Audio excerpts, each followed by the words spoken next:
Et salut toi et bienvenue dans ce podcast Bouffe-moi ce bouquin où on parle culture, littérature et tout ce qui s'en rapproche de près ou de loin. Si tu veux soutenir le podcast, ça se passe sur ma page Tipeee ou Utip et laisse-moi remercier Lydie Muse et Olivier qui sponsorisent l'épisode d'aujourd'hui grâce à leurs dons. Hitchcock, c'est un vrai titan du monde du cinéma et même si, imaginons, tu ne les as jamais visionnés, tu pourrais sûrement citer plusieurs de ses films dont Les Oiseaux, Psychose, etc. etc. Eh bien, sache que nombre de ces films, justement, sont des romans à la base. Aujourd'hui, on va parler de 3 films en particulier parce qu'ils sont tirés des œuvres d'une même et seule auteure, Daphné du Maurier. Qui est Daphné et pourquoi Hitchcock a adapté 3 de ses bouquins? Et du coup, est-ce que tu savais que Les Oiseaux étaient justement issus d'un roman? Je te dis tout ça dans ce podcast. Alors commençons par présenter un peu Daphné parce que c'était une femme assez particulière et surtout sa vie perso a un certain impact en fait dans ses œuvres. Alors Daphné est née en 1907. Pour le coup, tu t'en fous peut-être un peu, mais c'est pour que tu te situes en fait à quelle période elle a vécu. Niveau classe sociale, elle est issue d'une famille d'auteurs et d'artistes, donc forcément la pomme est pas tombée très loin du pommier. Très jeune, elle commence à écrire, mais ce sont principalement des biographies des membres de sa famille. C'est bien plus tard en fait qu'elle va se mettre aux fictions. Et encore, comme je te disais, sa personnalité ressort pas mal dans ses romans et elle y glisse quelques bribes de sa propre vie. Daphné est très avant-gardiste pour son époque et c'est un peu le cas général de sa famille. Là, je vais particulièrement te parler de son orientation sexuelle parce que en fait c'est important pour la suite. C'est pas juste pour colporter des ragots croustillants. On sait que 2 sœurs de Daphné reconnaissaient ouvertement être lesbiennes, ce qui est assez dingue quand on repense à l'époque à laquelle elles ont vécu. Il y a eu pas mal de rumeurs autour de Daphné elle-même et d'une potentielle homosexualité, mais la femme n'a jamais voulu confirmer l'info. Et puis, elle était mariée à un homme et a affirmé dans des interviews qu'il s'agissait d'un mariage d'amour. Bon, après, il est vrai qu'on lui a connu pas mal d'aventures, plus ou moins platoniques et plus ou moins partagées, avec des femmes. Donc sur le papier, on peut spéculer sur une éventuelle bisexualité. Mais attention, on était à une autre époque en fait où on ne parlait clairement pas de bisexualité, de pansexualité ou encore de transidentité. Et là tu vas me dire, c'est quoi le rapport? La transidentité n'est pas une sexualité. Oui, je sais bien, mais il se trouve qu'en interview, Daphné du Maurier aurait plusieurs fois avoué une chose qui peut nous faire comprendre en fait que la madame n'était pas forcément très sûre de son identité sexuelle en plus de son orientation. Elle aurait plusieurs fois confié qu'elle avait au fond d'elle un alter ego masculin qu'elle avait dû ranger dans une boîte arrivée à l'entrée de l'âge adulte. Mais il lui est arrivé de s'imaginer homme dans certaines circonstances et en particulier quand elle écrivait. Apparemment, s'imaginer être un homme lui donnait le courage d'écrire. Alors, est-ce que c'est parce qu'on associe souvent la notion d'ambition et de courage aux hommes, ou est-ce que c'est parce que Daphné était bel et bien un homme trans en fait au fond d'elle et trouvait le courage que quand elle était elle-même, c'est-à-dire un homme?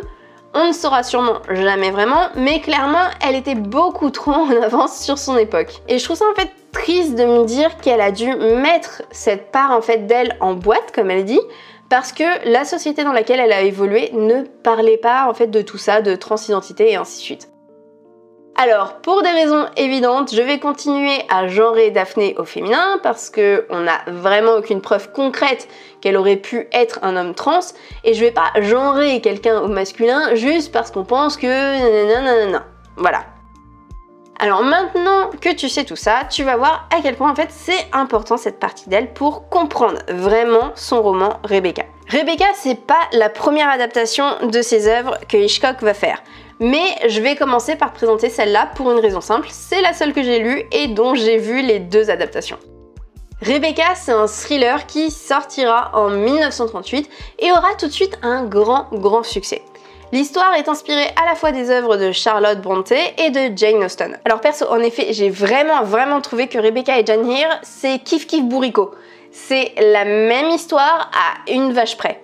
Je vais te faire un résumé. Une jeune femme qui n'a pas de prénom travaille pour une bourgeoise américaine bien infecte et qui la traite comme une sous-merde.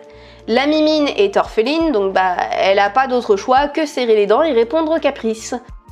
Un jour, alors que les deux femmes en fait se trouvent dans un hôtel à Monte-Carlo, un homme va arriver, un mec très classe nommé Monsieur de Winter. Ce grand riche pose son regard sur notre petite orpheline et s'ensuivent des rendez-vous galants en veux-tu en voilà. Sauf qu'un beau jour, la boubourge américaine décide que les deux femmes vont partir aux États-Unis fissa et sans se retourner. Notre jeune amoureuse est en panique totale, en parle à son galant qui décide de l'épouser pour la garder près de lui. Ah, et ils se connaissent depuis une semaine ou deux, hein, je sais plus exactement. Bref, elle accepte, ils partent en lune de miel, et c'est là que le côté thriller commence. Notre jeunette savait déjà que Monsieur de Winter était veuf, mais ce qu'elle ignorait, c'est que son ex-épouse, Rebecca, est toujours dans la mémoire de tous un an après son décès, et que domestique comme proche, personne ne semble vouloir vraiment la remplacer. Clairement, notre héroïne sent la présence de Rebecca partout, elle devient même obsédée par elle, à se demander même si son fantôme ne la hante pas.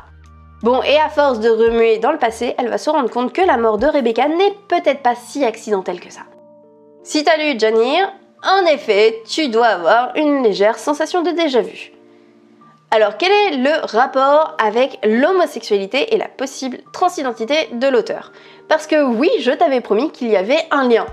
Déjà, Daphné parle un peu d'elle-même dans ce roman parce que son propre mari avait été fiancé avant de se mettre avec elle et Daphné était devenue obsédée par cette ancienne fiancée apparemment, au point de lire les lettres d'amour que son mari et cette ancienne fiancée s'étaient échangées.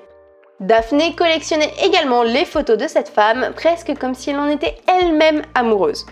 En fait, dans Rebecca, l'obsession de l'héroïne pour la défunte, c'est quasiment quelque chose de lesbien. C'est pas la seule touche lesbienne dedans d'ailleurs. Il y a le personnage de Madame Denver, qui est la gouvernante et qui déteste clairement l'héroïne. Cette Madame Denver voue un culte total à Rebecca et refuse qu'elle soit remplacée. Certains parlent même d'un amour lesbien justement. Alors perso, je suis partagée. C'est vrai que c'est clairement obsessionnel et que Madame Denver peut aller très loin pour Rebecca, mais je sais pas dire en fait si c'est de l'amour lesbien ou de l'amour maternel. On nous dit quand même qu'elle servait Rebecca depuis que celle-ci était petite, et je sais pas si c'est une interprétation de ma part ou pas, mais dans ma tête, Madame Denver a l'âge d'être la mère de Rebecca. Perso, j'ai plutôt l'impression d'être devant en fait une nourrice qui serait en admiration totale pour la petite fille qu'elle a élevée. Mais c'est que mon avis. Pour moi, celle qui est en effet obsédée de façon quasi amoureuse de Rebecca, c'est l'héroïne, tout simplement. Elle est à la fois fascinée et effrayée par Rebecca. Tout ça, je trouve que l'adaptation de Hitchcock le montre super bien. Alors, le film sort en 1940, 2 ans après le roman, et clairement, Hitchune, il se fait pas chier pour la com. Il mise tout sur la popularité du roman, au point où son argument de vente c'est « Vous avez aimé le livre? Vous adorerez le film. » Ni plus ni moins. Au final, il avait peut-être raison, parce que c'est en fait son seul film ayant obtenu l'Oscar du meilleur film. Et pour l'occasion, c'est aussi le premier film qu'il tournera aux États-Unis. Le livre, comme le film, parle beaucoup du syndrome de l'imposteur, parce qu'au final, c'est ce que ressent l'héroïne face à la mémoire de Rebecca. Elle a l'impression que Madame de Winter, ce n'est pas elle, mais c'est toujours Rebecca, même un an après sa mort. En 2020, Netflix a sorti une nouvelle adaptation du roman, et dans celle-ci, je trouve qu'on perd ce côté-là. D'ailleurs, dans la version 2020, on a plus l'impression en fait de suivre l'histoire d'amour entre l'héroïne et Monsieur de Winter qu'autre chose. Je trouve que l'ombre de Rebecca est largement moins présente et que l'héroïne n'est pas vraiment en admiration / peur face à Rebecca. En fait, à mes yeux, l'œuvre a été modernisée et on a donné en fait une force de caractère et une indépendance à l'héroïne qu'elle n'a clairement pas dans l'œuvre originale. Donc si tu veux voir la version qui colle plus au livre, c'est Hitchcock qu'il faut mater. Encore une fois, c'est mon avis. Je t'ai dit que Rebecca n'était pas la première œuvre de Daphné que Hitchcock a adaptée. La première, c'est Auberge de la Jamaïque. Alors je vais être honnête avec toi, je connaissais pas du tout avant de faire mes recherches et je suis actuellement en train de lire le roman au moment où ce podcast va sortir. Donc je ne vais pas pouvoir te donner mon avis sur l'adaptation comme pour Rebecca. J'en parlerai sûrement sur mes réseaux sociaux, donc si tu as envie d'avoir un petit update, n'hésite pas à me suivre sur les réseaux sociaux. Tout ce que je peux te dire, c'est que Daphné n'a pas du tout aimé l'adaptation sortie en 1939. Parce qu'en fait, c'était trop différent de son roman et elle l'a reproché à Hitchcock au point où elle en a développé une amertume envers lui. À Skip, elle ne pouvait pas le voir en peinture et par la suite, à chaque fois qu'elle a su qu'il allait adapter en fait un de ses romans, elle a eu grave le seum. Le roman s'appelle Auberge de la Jamaïque donc, mais le film s'appelle La Taverne de la Jamaïque dans sa version française. Pourquoi ce changement? Parce qu'en fait le distributeur français était plutôt d'accord avec Daphné et considérait que le film était tellement différent du livre qu'il fallait changer de nom. Bon, ils se sont pas non plus cassé la tête quand ils ont trouvé, hein. C'est-à-dire qu'ils ont changé le nom, mais on n'est pas très loin non plus. Cette différence si grande que tout le monde pointe du doigt, en fait, on la doit pas du tout à Hitchcock, mais plutôt à l'acteur principal qui a fait sa starlette et voulait être présent dès le début du film. Donc en gros, ce que Daphné reproche à Hitchcock, techniquement, c'est pas vraiment de sa faute. Et l'ironie de la chose, c'est que même Hitchcock dit que ce film est nul. Tu comprends mieux pourquoi je me suis pas pressée à regarder le film? Autre changement, à Skip, dans le livre, le gros méchant serait un prêtre. Oui, je ne suis pas encore arrivée à ce passage. Mais dans le film, on change ça parce qu'à l'époque, en fait, c'est mal vu d'avoir un prêtre criminel.